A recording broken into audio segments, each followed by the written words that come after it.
Mari Bapak Ibu, kita mau siapkan hati kita. Kita akan mulai ibadah kita.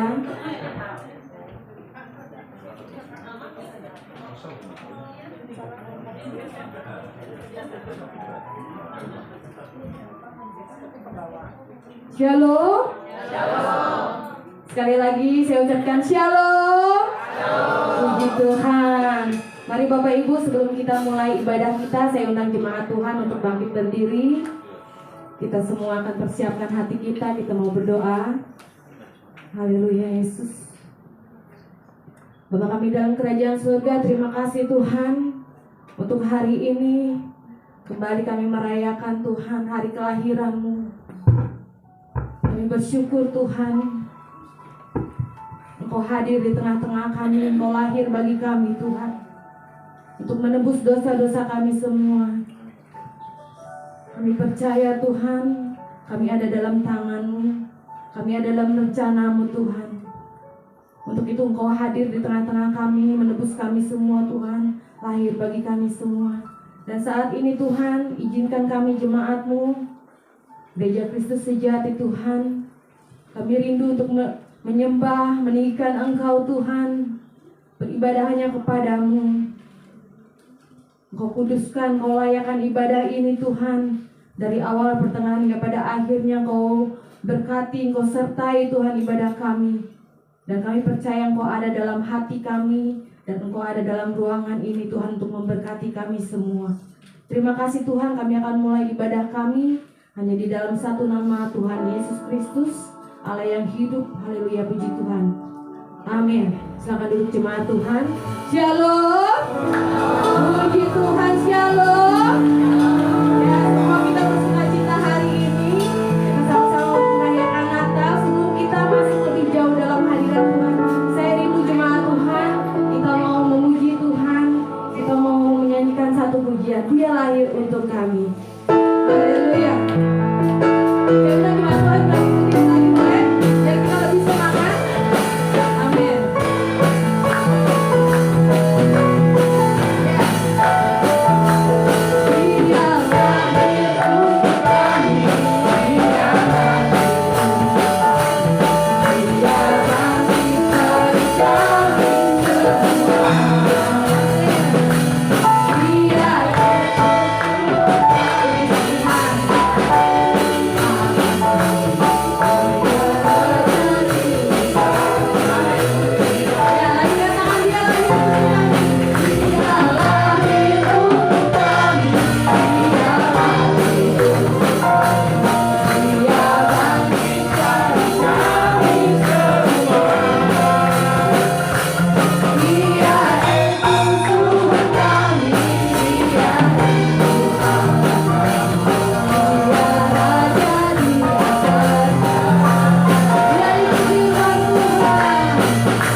bagi saudara.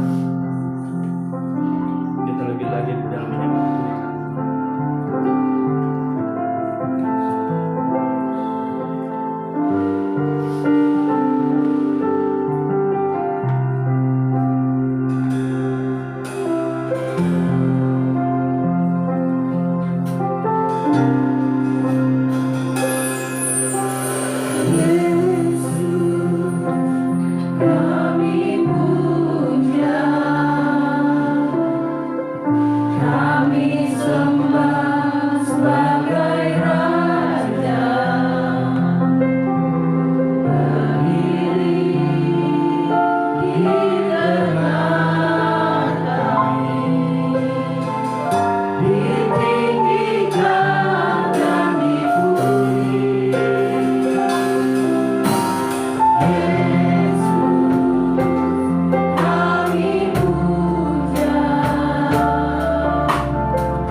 Yesus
Hari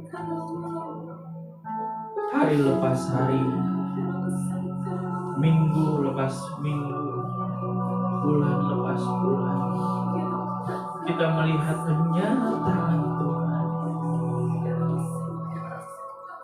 sangat nyata bagi hidup kami semua. Kami berterima kasih Tuhan atas kemurahan Tuhan, atas kebenaran. Kami berterima kasih Tuhan. Kami masih bisa bernapas pada hari ini Tuhan. Kami sangat berterima kasih karena kami tahu bahwa kami hidup hanya karena anugerah Tuhan. Karena kami juga tahu anugerah-Mu lebih penting bagi hidup kami Bapa. Karena itu kami bersyukur Tuhan atas kasih-Mu.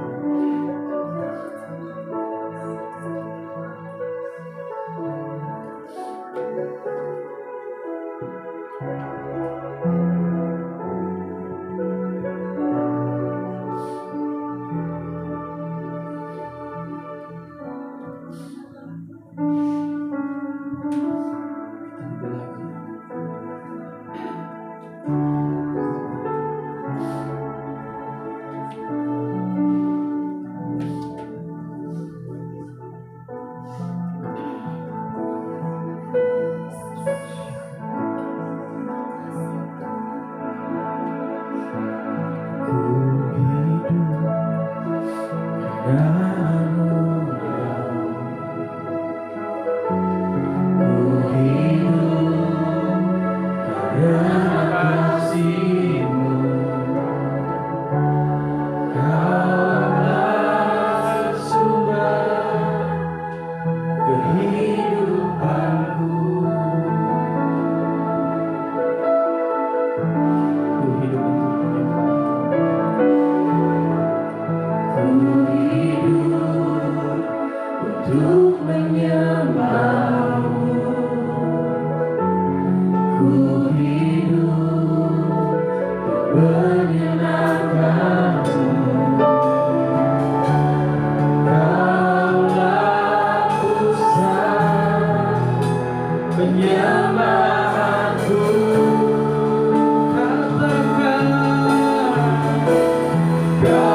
bernyanyi glory bagi Tuhan.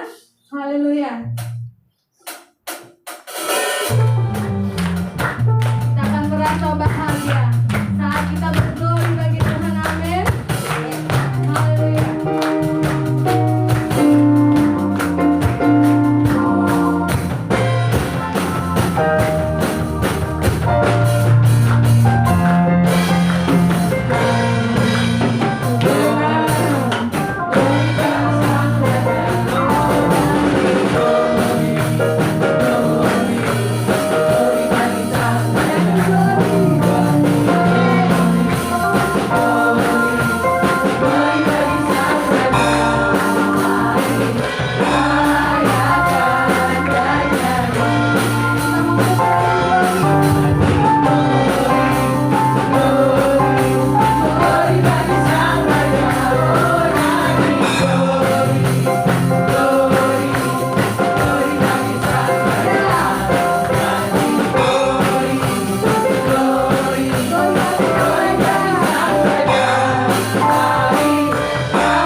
Saya lihat kayaknya masih lemes ya, belum panas ya.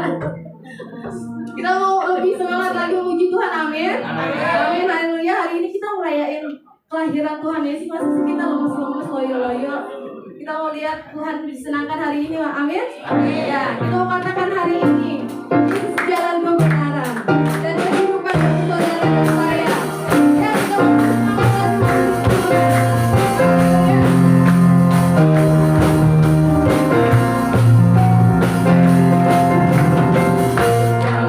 Kebenaran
akan mendengarkan firman Tuhan. Haleluya Yesus, terima kasih Tuhan. Kita mengangkat satu pujian. Kami mau datang dengan hati bersyukur Tuhan, menyambut Engkau, menyambut firman-Mu dalam hidup kami Tuhan. Haleluya Yesus.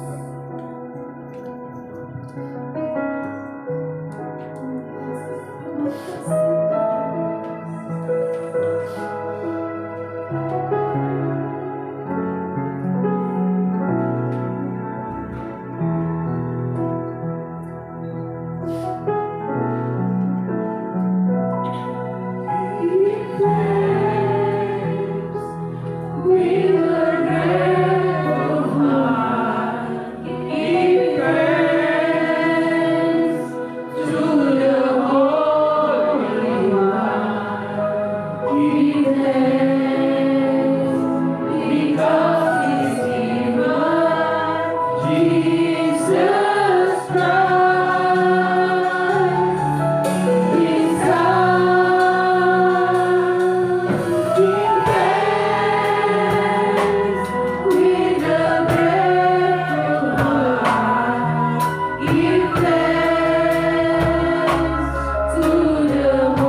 Kita berdoa. Terima kasih Bapa, di hari yang khusus ini kami boleh merayakan akan hari kelahiran Tuhan kami 2000 tahun yang lalu.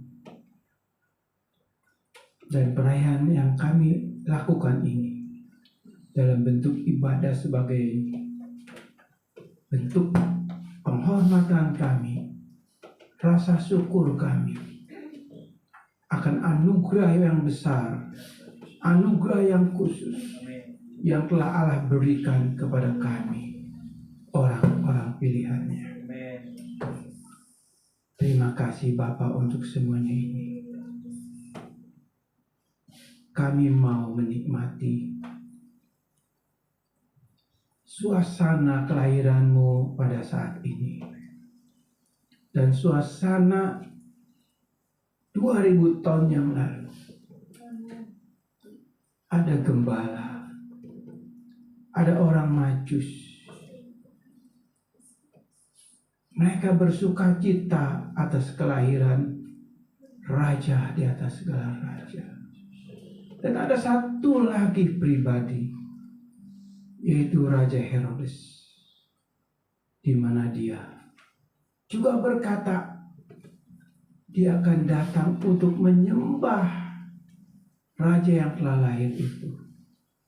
Tetapi Allah Maha Tahu, Dia melihat hati dari 3 tipe orang ini. Dia melihat orang Majus dengan tulus datang dan bersukacita. Dia melihat orang-orang para gembala datang dengan sukacita, dengan hati yang tulus. Sukacita mereka sampai ke tata kerajaan surga. Tapi sukacita Raja Herodes itu menjadi satu kecicikan di hadapan Allah, menjadi satu kemurkaan di hadapan Allah. Walaupun dengan perkataan yang manis dari Raja Herodes, bahwa dia akan datang menyembah raja di atas segala raja, tetapi penyembahannya akan dia lakukan. Di balik semua itu ada rencana yang begitu jahat, dari hati yang penuh dengan kemurkaan, hati yang penuh dengan kebencian, hati yang penuh dengan luka, hati yang penuh dengan penolakan, hati yang penuh dengan kedengkian, hati yang penuh dengan iri hati. Penyembahan yang dilakukan Raja Herodes membawa Raja Herodes ke dalam kebinasaan yang kekal. Bapa, kami merenungkan hal ini. Kami tidak ingin seperti Raja Herodes yang datang saat ini beribadah kepadamu, merayakan kelahiran Tuhan Yesus dengan hati yang jahat di hadapan Engkau, dengan hati yang penuh dengan luka, kebencian, iri hati, kedengkian, kemarahan. Tapi kami ingin punya hati seperti orang Majus, hati para gembala. Mereka tulus datang menyembah Engkau, mereka tulus bersuka cita di hadapan Engkau. Firman Tuhan berkata, Yesus Kristus Tuhan dan Juru Selamat kami, Dia tidak perlu kesaksian atau sikap manis dari setiap orang Kristen, karena Dia tahu apa yang ada di dalam hati setiap orang Kristen. Dia tidak bisa kita bohongi dengan tameng atau topeng-topeng rohani kita. Sudah yang kasih dalam Tuhan, dalam ibadah Natal ini, mari selidiki hati kita semua. Kalau engkau datang kepada Tuhan saat ini dengan hati yang luka, kemarahan, kebencian, iri hati, dengki, minta ampun kepada Tuhan.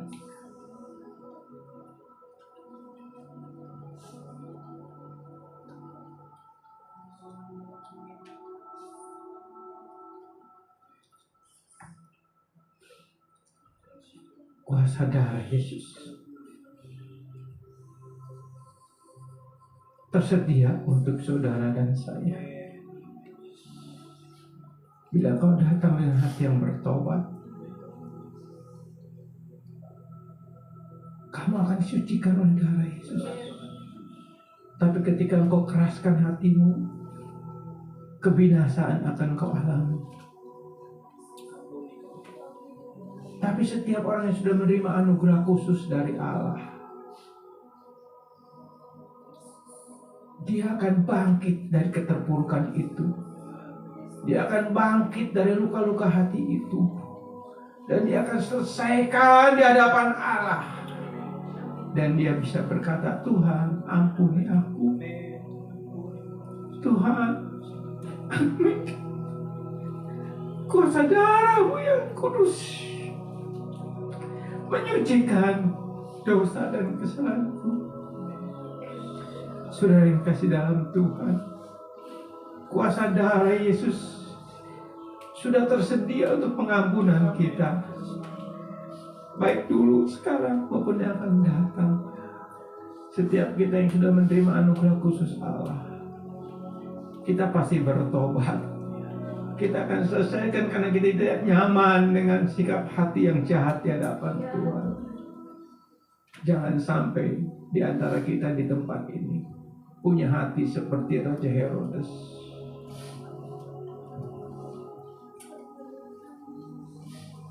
Bapa, hamba berdoa pada pagi ini. Ampuni akan dosa dan kesalahan hamba-Mu ini, Bapa. Baik itu yang melakukan di dalam hati, pikiran, perkataan, dan perbuatan.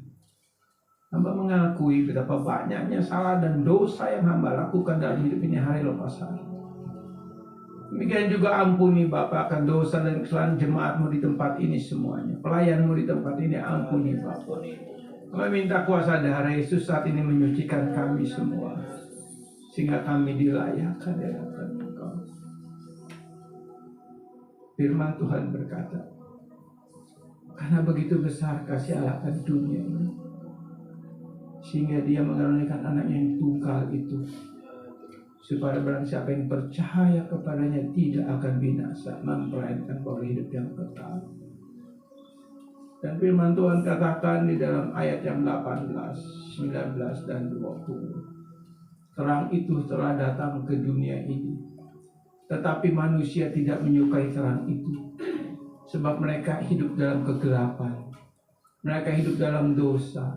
Mereka hidup dalam hati yang penuh luka, hati yang penuh kebencian, kemarahan, kedengkian.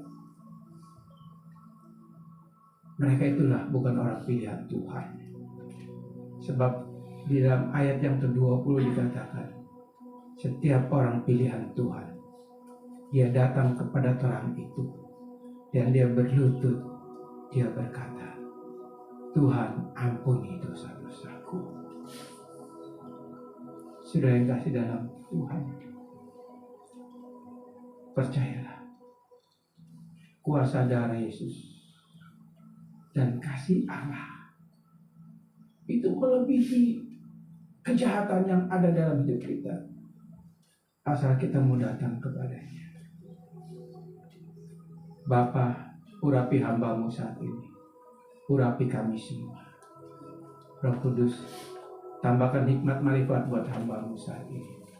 Biar bukan pengetahuan kognitif hamba-Mu yang disampaikan, tapi betul-betul iluminasi daripada Roh Kudus sendiri. Dalam nama Yesus kami berdoa. Amin. Shalom. Silakan duduk saudara.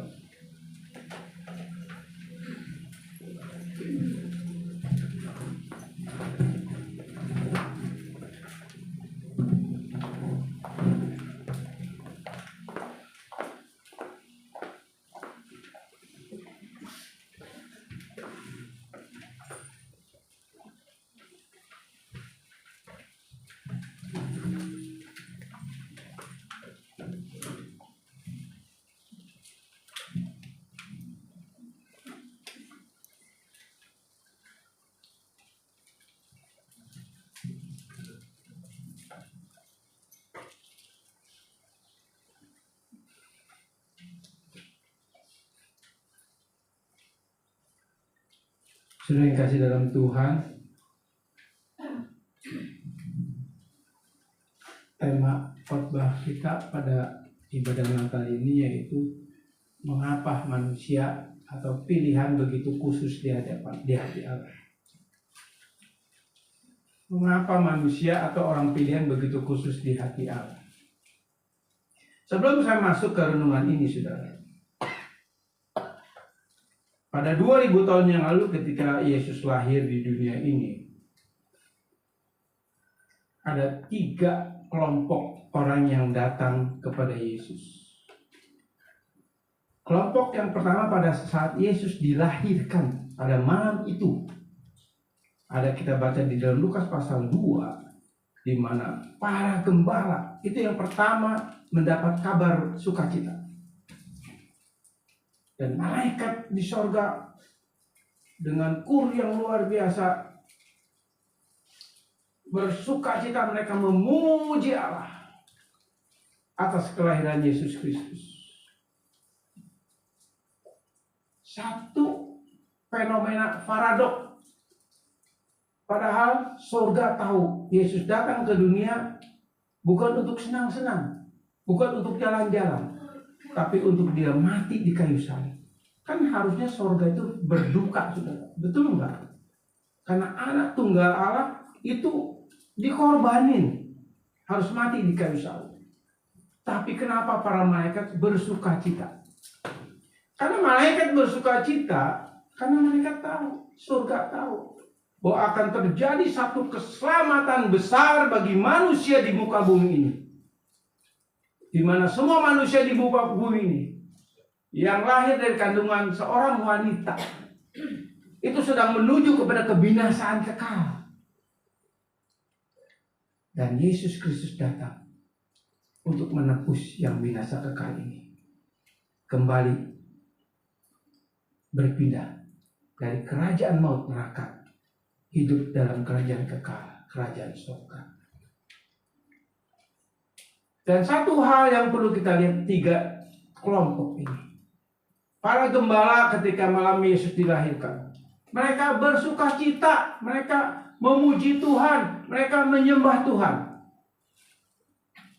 Para gembala. Dan setelah mereka melihat Yesus lahir, mereka memberitahu kepada penduduk Yerusalem, kepada orang-orang di Bethlehem, bahwa Juru Selamat sudah datang. Itu gembala. Mereka bersaksi. Setelah melihat Yesus lahir, mereka bersaksi. Sekarang bagaimana dengan saudara dan saya di tempat ini? Apakah kita bersaksi setiap hari bahwa Yesus adalah Tuhan dan Juru Selamat kita? Bersaksi di gereja nggak ada arti, saudara. Tapi di mana saudara berada, di dalam komunitas saudara, di dalam pekerjaan saudara, di dalam pergaulan saudara, di situ kita harus menjadi saksi Kristus sebagaimana gembala. Gembala yang notabene pada zaman Yesus adalah sampah masyarakat. Berbeda pada zaman Musa. Pada zaman Musa, pada zaman Raja Daud, Raja Salomo, gembala itu begitu terhormat, saudara. Tapi sejak zaman Yesus, gembala itu boleh dikatakan adalah sampah masyarakat yang tidak dihargai. Tapi mereka yang sampah masyarakatnya, mereka bersaksi, mereka berani bersaksi di kota Bethlehem bahwa Yesus telah lahir, Mesias telah datang dengan keberanian yang luar biasa. Kenapa? Karena ada sukacita yang lahir dari rohnya. Bukan karena status, dia tidak melihat status, dia tahu dia sampah masyarakat, tapi dia berani berkata, Yesus telah datang, Mesias telah lahir. Bukan karena status, dia tidak melihat status, karena dia tahu dia tidak dihargai. Tapi karena ada roh sukacita itu, mereka berani bersaksi. Bagaimana dengan saudara dan saya? Kelompok yang kedua, setelah Yesus lahir 2 tahun. Ya, setelah Yesus lahir 2 tahun, waktu itu Yesus kurang lebih berusia 2 tahun, baru orang Majus datang, saudara. Jadi kalau ada gambar-gambar yang dimana menggambarkan di sebuah palungan Yesus lahir, lalu ada orang Majus, ada gembala, itu konsep gambar yang salah, saudara. Tapi itu menjadi satu budaya. Orang majus datang itu ketika Yesus sudah berusia 2 tahun. Jadi orang majus itu tidak datang ke kandang domba lagi, saudara. Enggak. Dan orang majus pun ketika melihat Yesus yang sudah usia kurang lebih 2 tahun, bersuka cita. Bahkan secara khusus Allah menyuruh malaikatnya kepada orang majus, kamu jangan balik ke Herodes, kamu ambil jalan lain berputar. Artinya apa? Orang majus punya sukacita yang dari roh. Lalu Raja Herodes, kalau kita baca di dalam Matius pasal 2 ayat 8, dia katakan apa? Kepada orang majus, nanti kalau kamu udah ketemu raja yang lahir itu, kasih tahu aku di mana alamatnya, kamu datang, aku mau menyembah. Aku mau menyembah. Apa bedanya saudara dan saya? Kita datang beribadah, kita kan menyembah Yesus, saudara. Betul?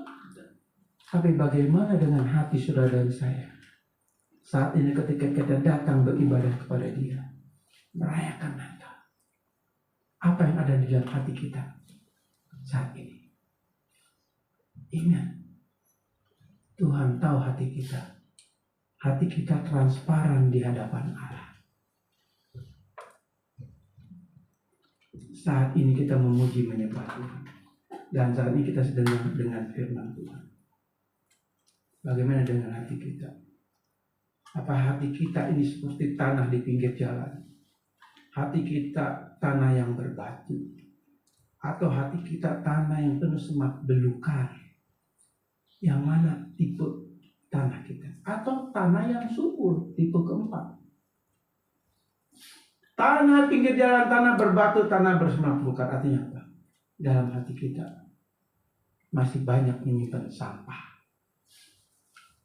Marah, benci, ketersinggungan, keegoisan, sakit hati, kesombongan, cinta uang. Saudara, kalau kau datang saya dengan sikap hati yang seperti itu, engkau tidak terkenal.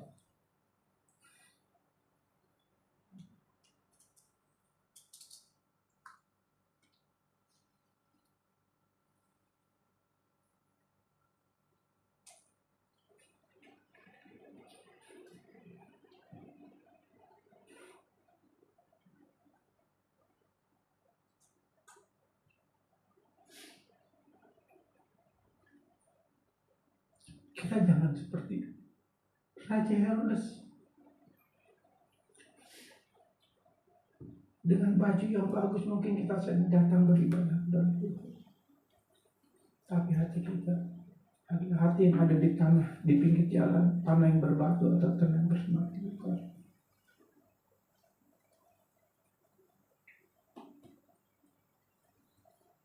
Selesaikan, saudara. Percuma kita dengar, kita fokus dengan firman. Tapi kalau hatimu ada di pinggir jalan, hatimu ada banyak batu, hatimu banyak semak belukar, benih itu tidak akan jatuh di hati kamu. Semua sia-sia. Kita tahu akhir kehidupan Raja Herodes dibunuh oleh Tuhan. Kebinasaan kekal.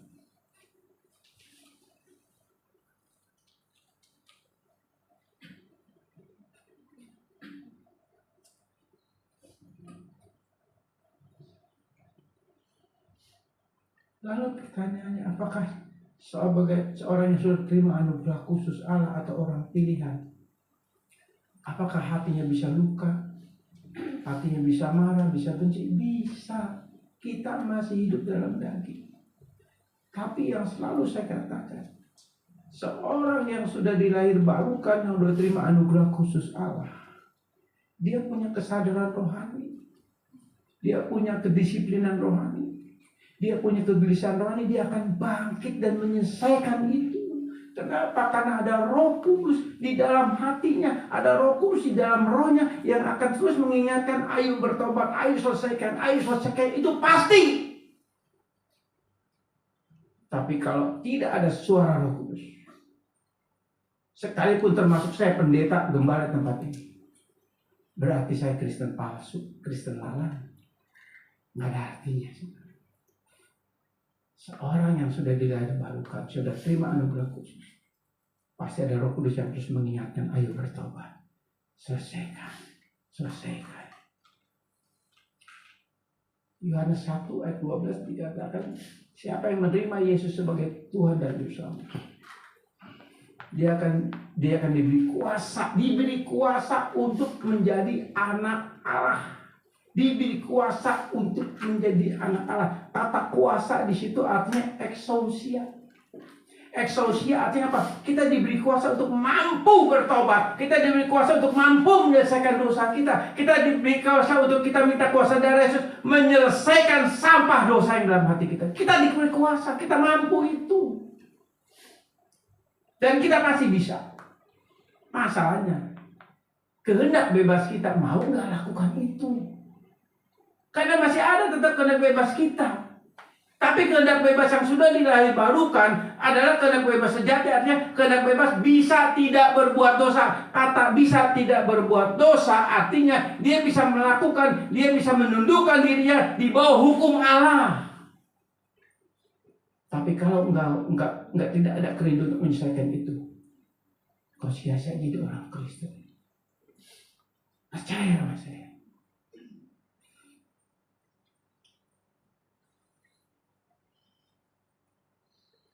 Jujur saudara, saya sampaikan ini di luar konsep khotbah saya saudara. Ketika saya datang ibadah tadi sebelum ibadah, Tuhan tahu dalam hati saya, sampaikan ini dulu. Sampaikan ini dulu. Ayo saudara, di hadapan Allah. Karena kan Tuhan bisa. Selesaikan sudah. Kenapa saya katakan demikian?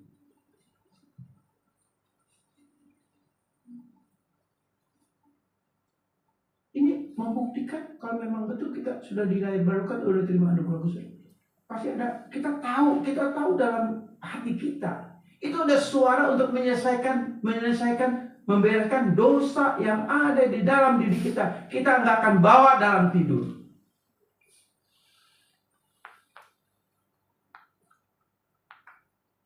Ingat itu, saudara.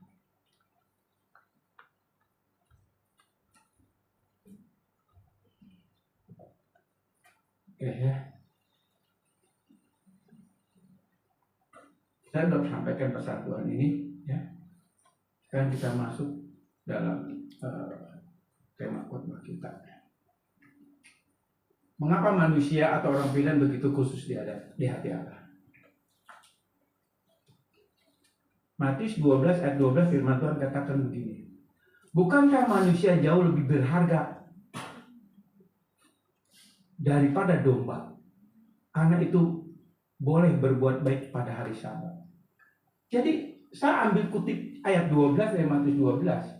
Ini ada satu kalimat yang menarik yang Tuhan katakan secara khusus. Bukankah manusia jauh lebih berharga? Kata lebih berharga itu dalam bahasa Yunani disebut diapero. Diapero artinya sangat khusus, pilihan dari pandangan Allah. Jadi lebih berharga di sini artinya sangat khusus di hati Allah. Jadi Allah punya kekhususan untuk saudara dan saya kalau memang saudara dan saya ini orang pilihan Tuhan. Jadi ada satu kekhususan spesial. Dan itu ada di hati Allah. Ada di hati Allah. Sekarang pertanyaannya, benar nggak kita orang pilihannya? Kalau kita benar orang pilihan Allah, pasti kita ada di hatinya Allah. Pasti kita ada di hatinya Allah. Kalau kita orang pilihan. Tadi kan saya katakan, orang pilihan itu dia punya 3 ciri. Sekali lagi saya ulangi, ada kesadaran rohani, kedisiplinan rohani, kegelisahan rohani. Sadar saat ini hatinya nggak baik. Hati saya penuh sampah. Tuhan, saya harus selesaikan ini. Itu saudara. Lalu disiplin. Artinya apa? Saya bertindak menyelesaikan dosa hati yang gak baik ini. Dan minta kuasa darah Yesus menyucikan hati saya. Itu disiplin rohani. Ketiga, kegelisahan rohani. Artinya kita terus bergumul untuk bangkit melawan sampah dosa di dalam hati kita. Itu bukti kita orang pilihan. Jadi bukan berarti orang pilihan tidak bisa jatuh dalam dosa. Bisa. Karena kita masih hidup dalam daging yang masih bersumber dosa. Ya saya sering katakan, setiap hari kita pasti jatuh dalam dosa. Itu pasti, nggak mungkin nggak. Kalau sudah mau bebas dari jatuh dalam dosa, mati, selesai. Selama kita masih hidup dalam tubuh daging berdosa ini, kita senantiasa bisa jatuh dalam dosa, tapi bukan hidup dalam dosa. Sebab hidup dalam dosa adalah orang yang belum terima anugerah khusus atau bukan orang pilihan. Kristen lalang, Kristen palsu. Tapi kalau sudah dan saya sudah menerima anugerah Allah khusus, anugerah khusus sudah menjadi orang pilihan Tuhan, orang pilihan Tuhan, dia akan tahu siapa dia. Dia akan tahu itu. Sekalipun dia jatuh dalam dosa, tapi saat itu juga dia akan berkata, Tuhan ampuni saya. Nggak ditunggu dipendem sampai besok. Nggak mungkin. Saya setiap hari jatuh dalam dosa. 1, 2, 3 kali bisa. Tapi saya selalu selesaikan, Tuhan ampuni saya. Tuhan ampuni. Dan saat itu saya selesaikan. Saya nggak mau tunggu besok. Karena Roh Kudus terus ngejar saya. Memberikan kegelisahan rohani untuk saya terus selesaikan. Ada nggak itu di hati saudara dan saya?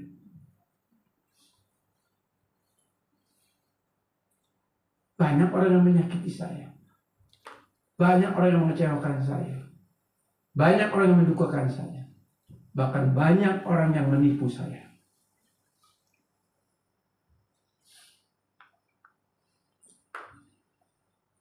Apalagi kalau kita kena tipu, disakiti, susah untuk mengampuni.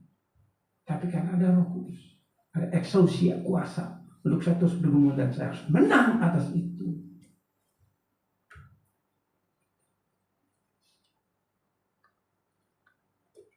Jadi apero itu sangat khusus atau pilihan pandangan dari pandangan Allah. Ya, lanjut. Dasar kasih dan kehendak Allah. Yohanes 3 ayat 16. Karena begitu besar kasih Allah akan dunia ini, sehingga Allah Bapa mengaruniakan anak yang tunggal, supaya barang siapa percaya kepadanya tidak binasa, melainkan beroleh hidup yang kekal. Lalu saya baca lagi Yohanes 6:38 sampai 40. Sudah masuk ini, dengar aja ya. 38 sampai 40 firman Tuhan dikatakan demikian.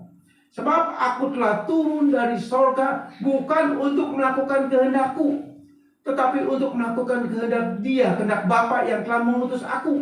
Dan inilah kehendak Bapa yang telah mengutus aku, yaitu supaya dari semua orang yang telah diberikannya kepadaku jangan ada yang hilang, tetapi supaya aku bangkitkan pada akhir zaman. Sebab inilah kehendak Bapakku, yaitu supaya setiap orang yang melihat anak dan yang percaya kepadanya beroleh hidup yang kekal, dan supaya aku membangkitkannya pada hari akhir zaman. Jadi saudara, ayat 38 dikatakan, sebab aku telah turun dari surga bukan untuk melakukan kehendakku, tetapi untuk melakukan kehendak Bapa yang telah mengutus aku. Dan inilah kehendak Bapa yang mengutus aku, yaitu supaya dari sebuah orang yang telah diberikannya kepadaku jangan ada yang hilang, tetapi supaya aku bangkitkan pada akhir zaman. Ini bicara orang pilihan. Jadi saudara dan saya dipilih Allah sejak permulaan zaman. Jadi Yesus katakan apa? Supaya nanti di akhir zaman akan aku bangkitkan. Lalu ayat 40, sebab inilah kehendak Bapakku, yaitu supaya setiap orang yang melihat aku anak dan yang percaya kepadanya beroleh hidup yang kekal. Ini kata hidup di sini artinya zoe, hidup surgawi, dan supaya aku membangkitkannya pada akhir zaman. Jadi jelas sekali Tuhan tanggung jawab. Ketika engkau dan saya sebagai orang pilihan Tuhan, Dia bertanggung jawab untuk memelihara saudara dan saya. Dia tahu ketika kita jatuh dalam dosa, Dia tahu ketika kita dalam pergumulan, Dia tahu ketika kita dalam kelemahan, Dia tahu saat ini kita dalam keadaan mungkin tertekan dan lain sebagainya. Tapi Dia tahu, Dia ada, dan kita ada di hatinya. Dan Dia berjanji, Dia akan menyertai kita, Dia akan bangkitkan kita pada kedatangan yang kali kedua. Ini janjinya. Dan Tuhan tahu misi Dia datang ke dunia itu ngapain. Ini janji yang indah. Kita diberikan hati yang percaya supaya apa? Supaya janji Allah ini tergenapi dalam hidup saudara dan saya.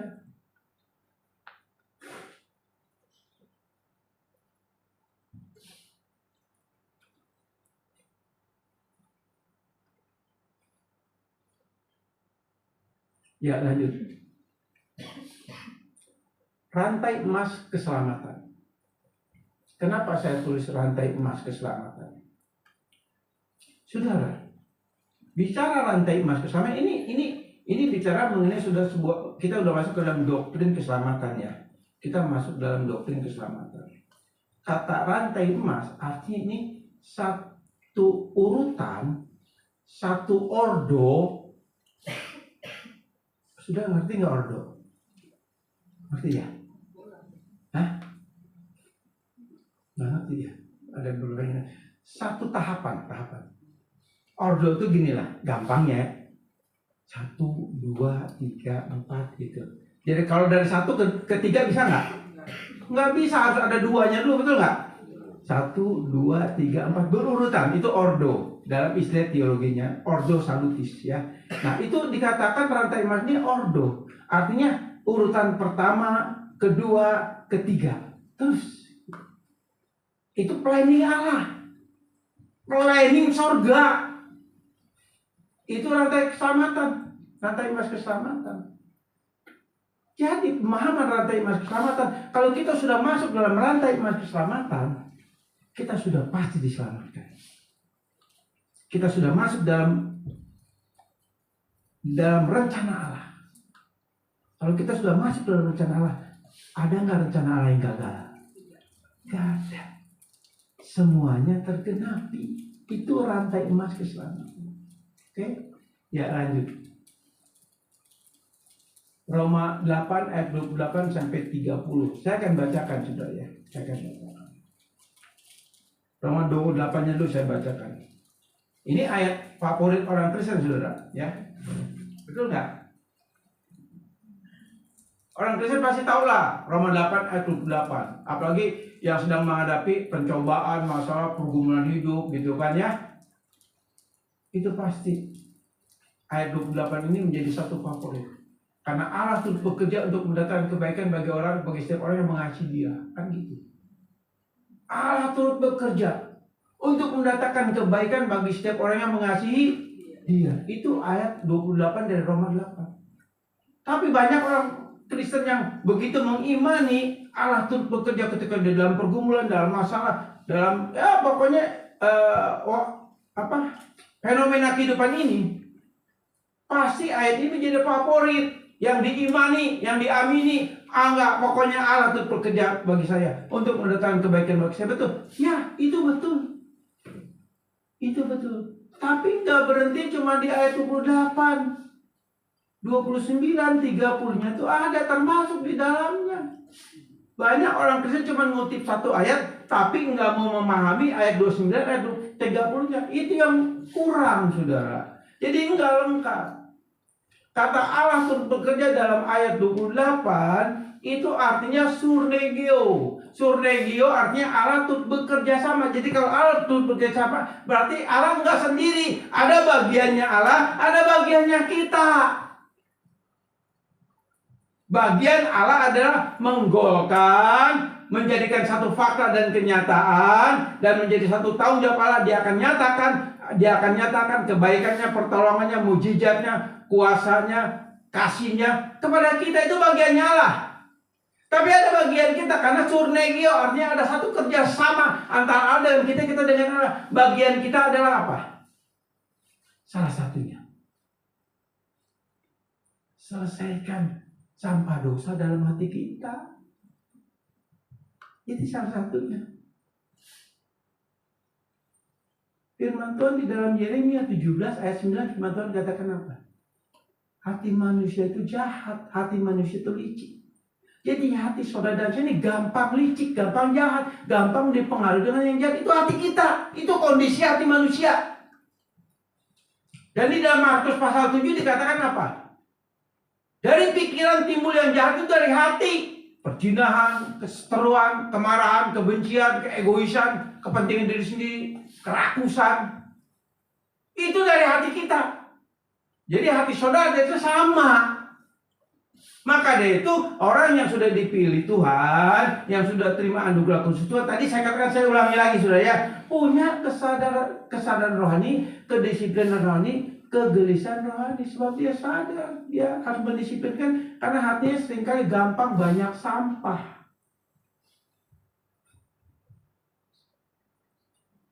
Ini bagian kita. Ketika kita mau datang bekerja sama dengan Allah yang dikatakan surnegeo, artinya Tuhan ampuni saya. Datang sama Tuhan agar dosa yang ada di dalam hati kita selesaikan dulu. Dan darah Yesus tersedia untuk mengampuni 100 kali saudara jatuh dalam dosa satu hari, 100 kali pengampunan itu disediakan. Betapa hebat dan luar biasanya anugerah Tuhan. Tersedia pengampunan dalam satu hari itu tidak terbatas. Jadi darah Yesus 2000 tahun yang lalu di atas kayu salib itu disediakan buat saudara dan saya. 100 kali saudara jatuh dalam dosa setiap hari, ketika engkau bertobat, darah Yesus mengampuninya. Dan setelah itu ayo kerjasama dengan Tuhan. Surnegio. Tapi kalau engkau tidak punya kerinduan, tidak punya kegelisahan rohani, kesadaran dan kedisiplinan, saya katakan engkau adalah Kristen palsu, Kristen lalang. Sekalipun itu hamba Tuhan, sekalipun pelayan, gak jaminan, gak jaminan. Sebab Tuhan katakan apa? Di gereja itu pasti ada gandum, pasti ada lalang. Lalang Kristen palsu. Tapi saya di tempat ini, setiap saya berdoa malam, saya berdoa pagi, jujur saya selalu katakan, Tuhan jadikan jemaat GB itu sejati adalah gandum-gandumnya Engkau. Saya selalu dalam doa, saudara. Sebab pelayanan pengembalaan setempat ini saya nggak mau gagal, karena saya punya tanggung jawab membawa jemaat di tempat ini menjadi mempelai Kristus. Itu tanggung jawab saya.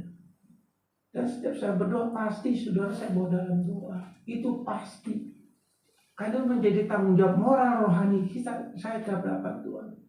Dan Tuhan akan minta pertanggung jawab buat saya. Saudara bertanggung jawab juga untuk mendoakan saya, saudara. Sebab tanpa saudara topang saya dalam doa pun saya nggak kuat. Jujur saudara, saya bisa ada sampai hari ini karena doa saudara. Kalau bukan doa saudara, saya nggak kuat, saudara. Itu saudara bayangin. Saya bukan curhat, jangan salah paham, saudara. Jangan salah paham, tolong jangan salah paham. Saya nggak punya maksud yang negatif atau dibalik saya mau ngomong ini, saya punya maksud nggak ada. Demi Tuhan nggak ada. Saudara tentu tahu latar belakang saya dulu pengusaha.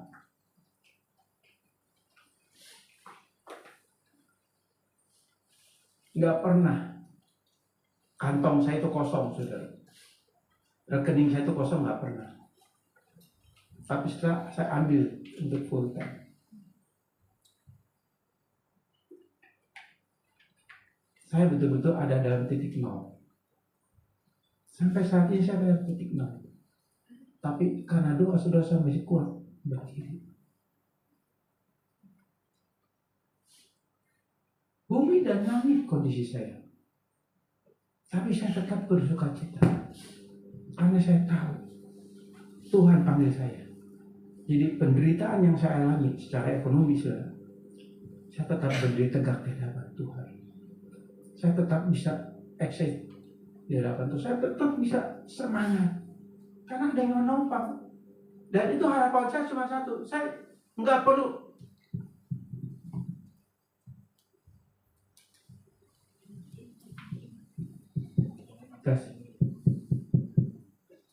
Ya, oke. Bisa diterima suara saya, bisa ya, oke. Doa itu penting, saudara. Duit nomor 10. Betul. Tanpa doa saya nggak bisa. Karena kerohanian, pelayanan roh itu perlu ditopang sama doa. Saudara enteng doain saya cuma sendiri sama keluarga saya, paling berapa 4 orang, saya, istri saya Silvi Darlen. Saya doain saudara banyak loh. Coba kalau dihitung pulsa berapa? Banyakan saya keluarnya. Saudara cuma saya doang sekeluarga, oke? Ya, ini jangan disalahartikan saudara ya, oke ya. Nah, sebab semua orang yang dipilihnya dari semula, mereka juga ditentukan dari semula untuk menjadi serupa dengan gambar anaknya supaya ia anaknya itu menjadi yang sulung di antara banyak saudara. Dan mereka yang ditentukan dari semula, mereka itu juga dipanggilnya, dan mereka yang dipanggilnya, mereka itu juga dibenarkannya, dan mereka yang dibenarkannya, mereka itu yang dimuliakannya. Ini rantai emas. Jadi ayat 28, 29, 30 itu ordo keselamatan, artinya ada urutan. Urutannya yang pertama adalah apa? Kita dipanggil, dipilih. Itu dalam pertama. Jadi kalau kita baca di dalam 2 Timotius, sebetulnya ratusan ayat di kitab Perjanjian Baru itu ratusan ayat ya. 1 ayat cukup.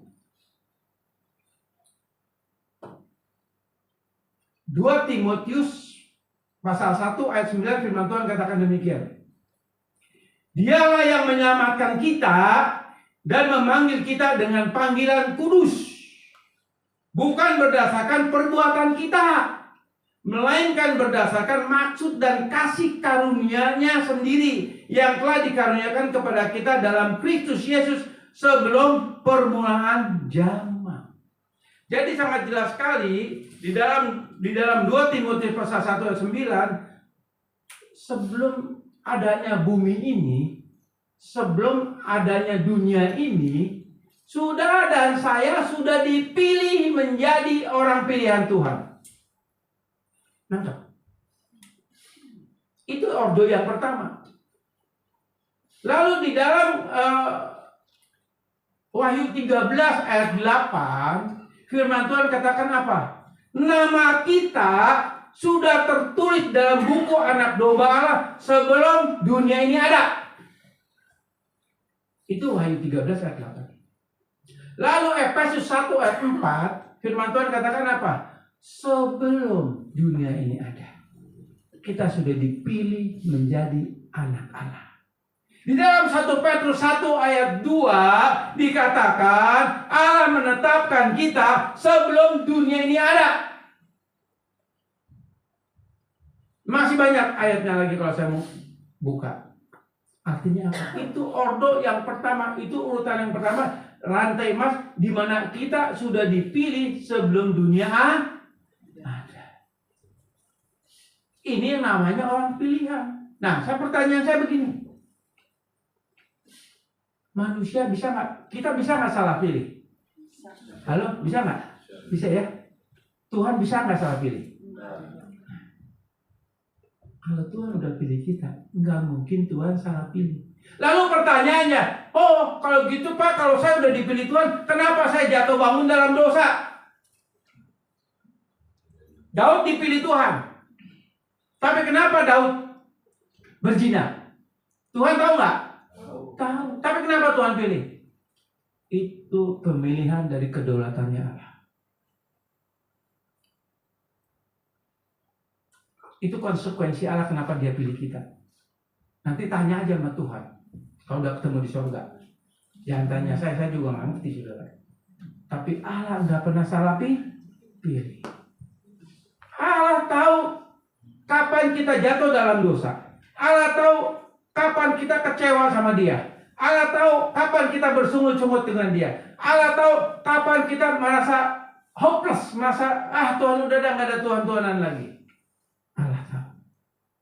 Tapi dari kemahatauannya Allah, dia tahu kita hopeless, kita kecewa, kita capek dengan Allah, kita lelah dengan pergumulan kita, lalu kita marah sama Tuhan, Dia tahu semua itu karena faktor natur berdosa kita. Natur berdosa kita itu seperti itu. Dia tahu. Tapi Dia sediakan satu jalan. Dia sediakan satu cara. Yaitu apa? Darah Yesus menyediakannya untuk kita selesaikan di hadapan Allah. Sebab orang pilihan Tuhan, dia punya kesadaran rohani bahwa dia punya iman untuk menyelesaikannya. Tuhan ampuni saya, itu pasti. Dan orang pilihan Tuhan, dia tahu kuasa darah Yesus sanggup mengampuni dosa saudara dan saya. Kapanpun saudara jatuh, dia darahnya sanggup mengampuninya. Itu iman. Bukan hidup dalam dosa. Hidup dalam dosa itu dikhususkan Kristen lalang, Kristen palsu. Tapi kalau Kristen sejati, bukan hidup dalam dosa, tapi jatuh dalam dosa. Itu jelas. Ya, oke. Ya, lanjut ke poinnya.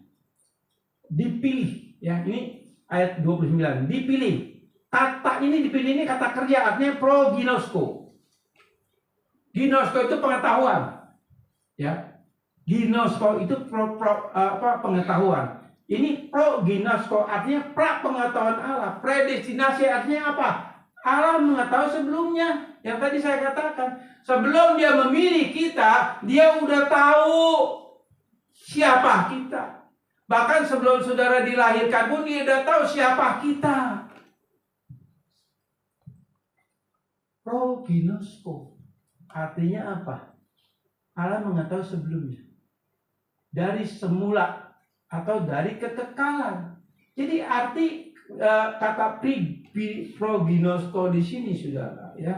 Kata proginosko di sini artinya dipilih, ya. Dipilih ini artinya proginosko, artinya bahwa ini kata kerja lampau. Kata kerja lampau. Ngerti kan? Tata bahasa Indonesia ngerti nggak? Bahasa Inggris ngerti dong? Walaupun saya juga nggak ngerti, saudara. Dikit-dikit lah. I love you saya ngerti, saudara. Ya, ya sama istri saya, saudara, bukan saudara, ya. I'm sorry, gitu, maaf, gitu ya. Saya tahu dikit-dikit. Ngerti kan? Berarti kata lampau itu ngerti kan? Kata lampau itu ditujukan untuk masa lalu, dulu. Jadi sebelum kita ada, itu udah ditetapkan, itu masa lampau. Itu udah dari hati Allah. Jadi sebelum kita dikeluarkan dari kandungan ibu kita, sebelum kita ada di dunia, kita udah di hatinya Allah, udah dalam bukunya Allah. Oh, si Denny ini akan jadi orang pilihan. Itu. Ngerti ya? Itu kata lampau, ya. Kata lampau di situ, ya. Nah, lalu yang kedua, ditentukan. Coba bayangin, saudara. Luar biasa indah sekali. Ini rantai emas. Yang pertama kita dipilih. Sebelum dunia ada, itulah intinya, ya. Lalu yang kedua, ditentukan. Proriso, artinya ini juga kata kerja, memutuskan sejak awal dari semula. Jadi Allah sudah memilih, lalu Allah memutuskan. Diputuskan. Allah memutuskan untuk kita jadi orang pilihannya. Itu juga masa lampau. Sudah dipilih, diputuskan, ditetapkan begitu. Sempurna enggak? Sempurna, ya. Diputuskan sejak awal dari semula. Lalu yang ketiga, menjadi serupa. Menjadi serupa dalam bahasa aslinya disebut zoomorphos. Zoomorphos atau imago Dei, artinya serupa dengan gambaran anaknya, ekon, sama persis dengan anaknya. Artinya apa? Setelah Allah memilih kita, lalu Allah memutuskannya, lalu apa? Allah melihat, karena kita ini gambar Allah. Ketika setiap manusia punya gambar Allah, saudara. Ketika manusia dilahirkan dari kandungan ibunya, gambar Allah tetap ada tapi rusak, buram. Tapi di dalam Kristus kita yang sudah dipilih, ya, ditetapkan, itu gambar Allah yang rusak kembali menjadi normal, kembali menjadi utuh. Nah, setiap manusia yang dilahirkan dari kandungan ibunya, saya sering katakan bahwa itu gambar Allah tetap ada, tapi seperti kalau kayak film dulu, zaman dulu itu ada negatif filmnya, ngerti ya, saudara? Negatif filmnya. Mungkin yang anak-anak muda nggak tahu ya.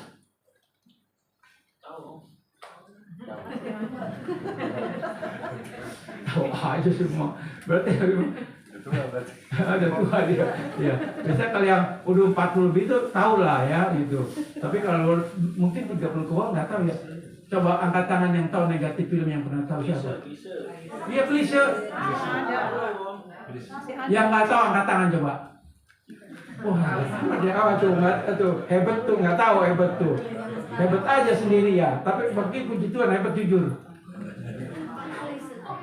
Klise betul. Hah? Udah aja bicara itu udah kodak ya. Oke, klise. Jadi setiap orang yang dilahirkan dari kandungan ibunya, gambar Allah itu klise. Nah kalau klise kan nggak jelas. Saya gini, oke, sudah kena saya. Lalu ketika saya dipoto zaman dulu, ya itu pasti ada klisenya. Nah ketika klisenya itu saya kasih sudah ini foto siapa? Sudah yakin nggak tahu itu saya. Satu dulu kan ganteng, ya, dan jelek gitu ya. Ya biar menggigil sendiri, coba. Pada tuh nggak puji saya nggak apa-apa lah ya. Klise. Nah, klise. Ini siapa? Om Denny, bukan. Nggak tahu kan? Pasti setelah dicetak jadi berwarna, oh Pak Denny. Kan gitu. Nah ini sama. Setelah kita dipilih, ditentukan, lalu yang klise saya itu diubah jadi foto bergambar menjadi serupa dengan Yesus.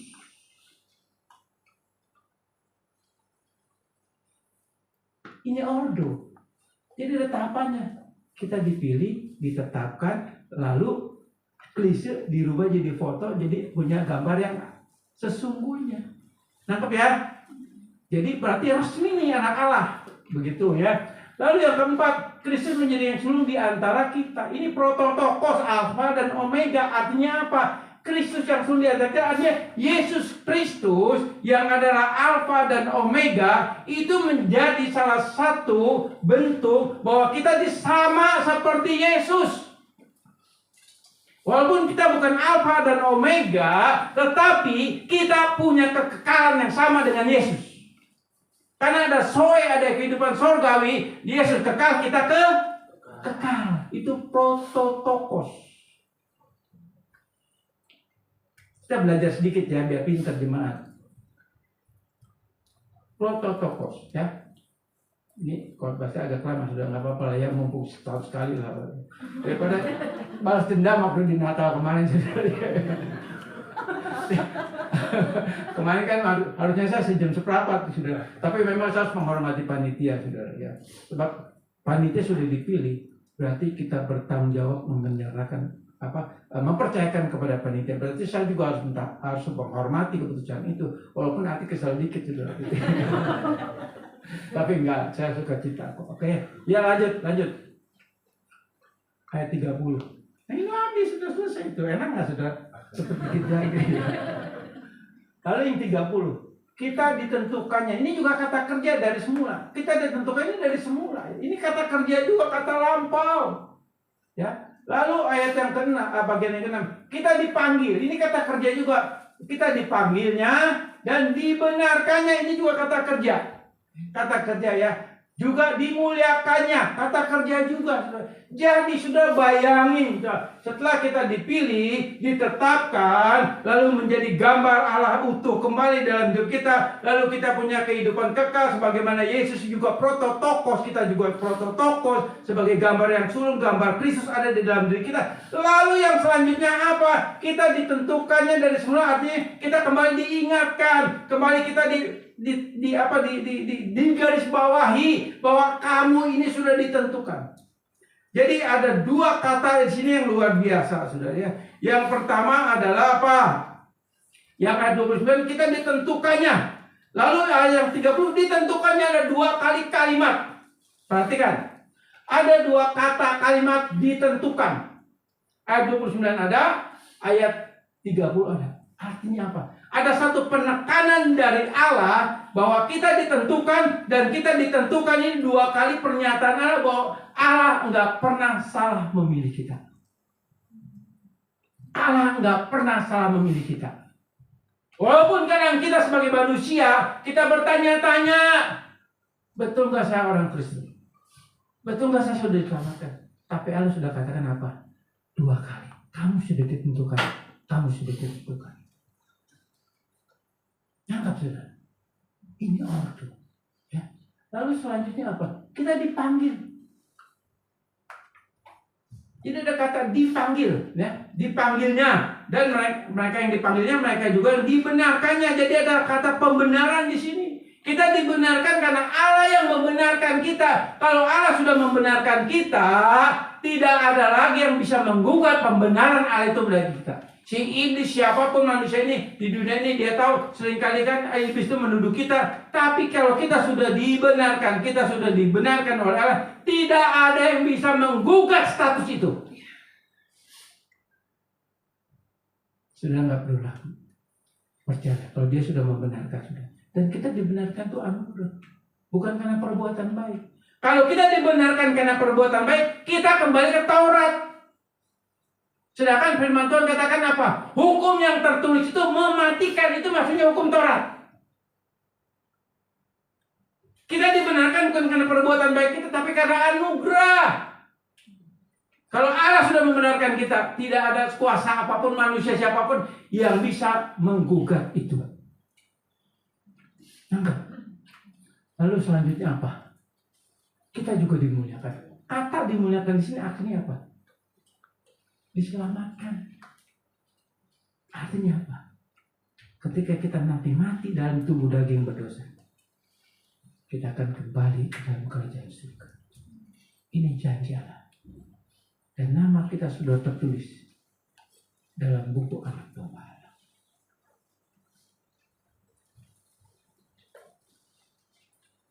Selesai ya?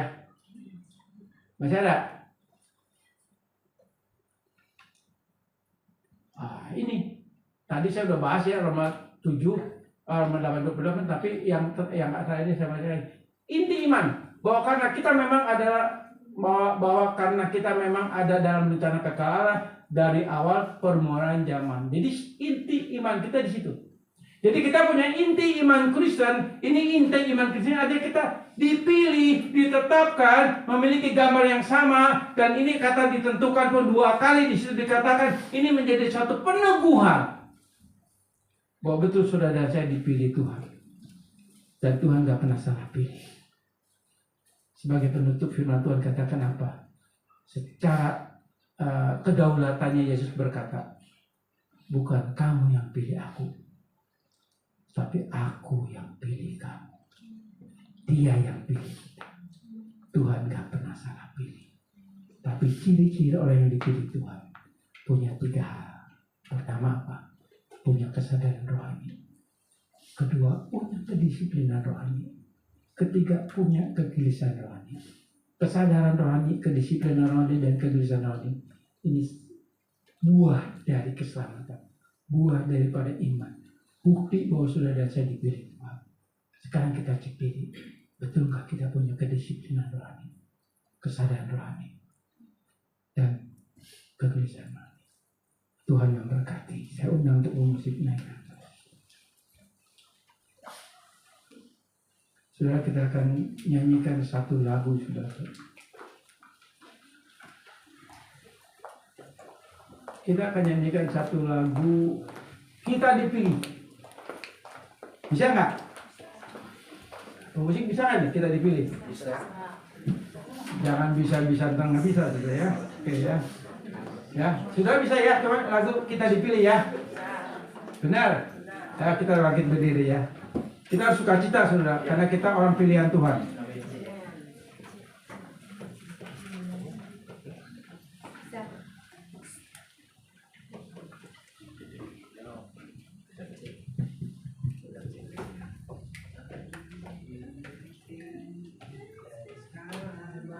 Ya udah, kalau bisa udah jangan itu langsung ini.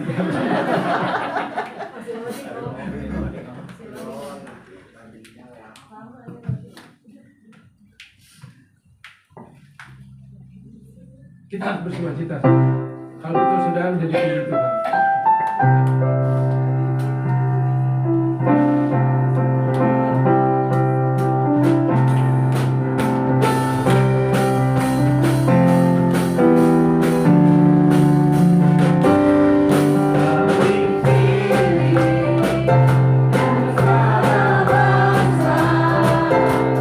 Bangsa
berdoa pada ibadat setelah selesai khotbah ini. Kita berdoa dulu. Saudara, firman Tuhan sudah disampaikan. Dia sudah memilih kita sebelum dunia ini ada. Dia sudah menetapkan kita menjadi anak-anaknya sebelum dunia ada. Dan dia juga sudah menetapkan gambar Allah yang adalah Kristus. Juga kita punya gambar Kristus dalam diri kita. Itu pun sebelum dunia ada. Kita dibenarkan pun sebelum dunia ada. Dan kita diselamatkan sebelum dunia ini ada. Semua sudah dalam penetapannya Tuhan. Saudara, ini menjadi satu ucapan syukur bagi kita. Tidak ada alasan lagi untuk kita bersedih. Tidak ada alasan lagi untuk kita takut dan khawatir dan bimbang. Sebab firman Tuhan sudah jelas menyatakan rantai emas ini. Dan ini hak prerogatifnya Tuhan. Ini kedaulatannya Tuhan memilih kita. Saudara, sebagai bukti kalau kita sudah dipilih Tuhan, ada 3 hal yang Tuhan berikan kepada kita. Ciri-cirinya. Kita punya kesadaran rohani. Kita punya kedisiplinan rohani. Kita punya kegelisahan rohani. Dan orang yang dipilih Tuhan tidak akan membiarkan hatinya dicemari oleh sampah dosa. Tidak akan membiarkan hatinya menyimpan kebencian, kemarahan, ketersinggungan, kekecewaan, keegoisan, kesombongan, iri hati dan dengki. Dia akan selesaikan itu pasti saat itu juga. Dan itu tidak mungkin dibawa tidur. Itu pasti. Itu cirinya. Kita bisa sakit hati. Kita bisa kecewa. Kita bisa marah. Kita bisa tersinggung. Kita bisa timbul kebencian, bisa. Kita bisa tidak suka sama orang. Kita bisa marah sama orang. Itu bisa. Tapi orang yang sudah dipilih Tuhan, dia punya kesadaran rohani untuk segera menyelesaikan itu, sehingga tidak terbawa tidur dia selesaikan. Dia punya kedisiplinan. Artinya dia disiplin datang kepada Tuhan dan dia minta darah Yesus membersihkan. Dia punya kegelisahan, dia akan terus bergumul dengan sampah-sampah dosa ini. Dia selesaikan hari itu juga, sehingga tidak terbawa tidur. Saudara, itu cirinya. Mari kita cek diri. Dan saya percaya ada eksosia. Dia memberi kemampuan, memberi kuasa untuk kita mengalahkan semua sampah dosa ini. Dan kita pasti bisa. Kita pasti. Kita nyanyikan lagu ini sebagai satu ekspresi kita, ucapan syukur kita kepada Tuhan. Kita nyanyikan lagu ini dalam syukur.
Persiapkan persembahan kita.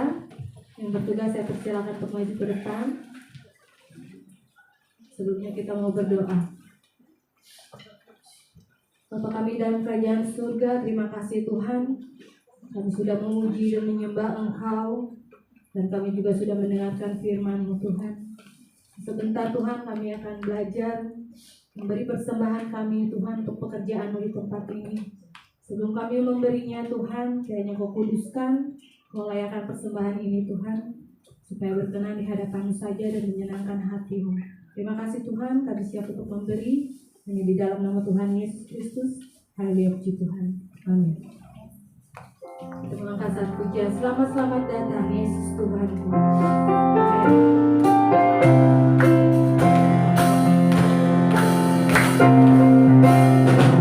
Selamat datang Yesus Tuhanku, yang turun dari surga dan rumah-Mu.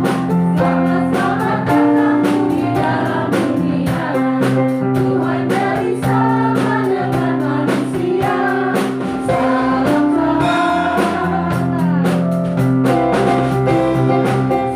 selamat datang Yesus Tuhanku, yang turun dari surga dan rumah-Mu.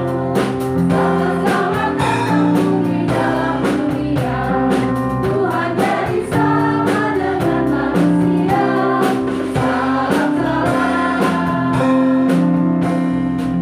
Amin, haleluya, puji Tuhan.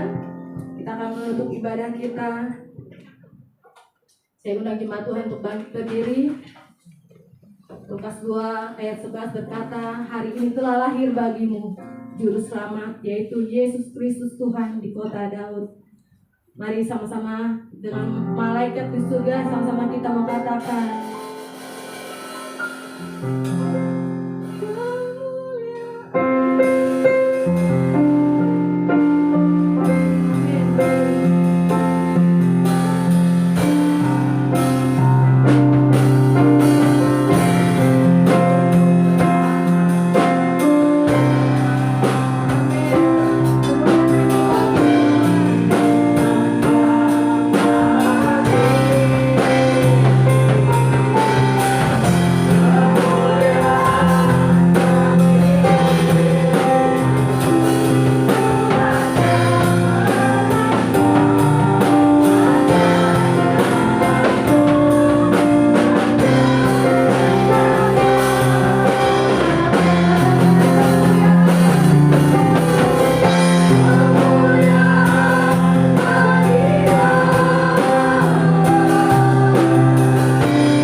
kita adalah orang-orang yang sudah dipilih Tuhan. Kita yang sudah ditetapkan Tuhan. Dan kita yang sudah diberikan kembali gambar yang utuh, gambar Kristus ada di dalam diri kita. Dan kita sudah menerima pembenaran sepihak dari Allah. Amin. Dan kita juga sudah menerima anugerah keselamatan kekal. Semua itu tertulis dalam buku Anak Domba Allah. Dan semua itu ditulis dan ditetapkan sebelum dunia ini ada. Oleh sebab itu sudah yang kasih dalam Tuhan, kalau engkau betul orang pilihan Tuhan, terimalah berkat ini. Berkat daripada Allah Bapa dan Putra dan Roh Kudus, yaitu di dalam kasih karunia Tuhan Yesus Kristus. Ia akan terus menyertai dan memelihara saudara dan saya. Percayalah, pemeliharaan Tuhan sempurna adanya. Dimanapun dalam kondisi apapun, percayalah, pemeliharaan Tuhan selalu membawa saudara dan saya membuat indah pada waktunya. Yang percaya katakan, amin. Tuhan memberkati. Selamat Hari Natal dan menyambut tahun baru 2022. Tuhan Yesus memberkati kita semua.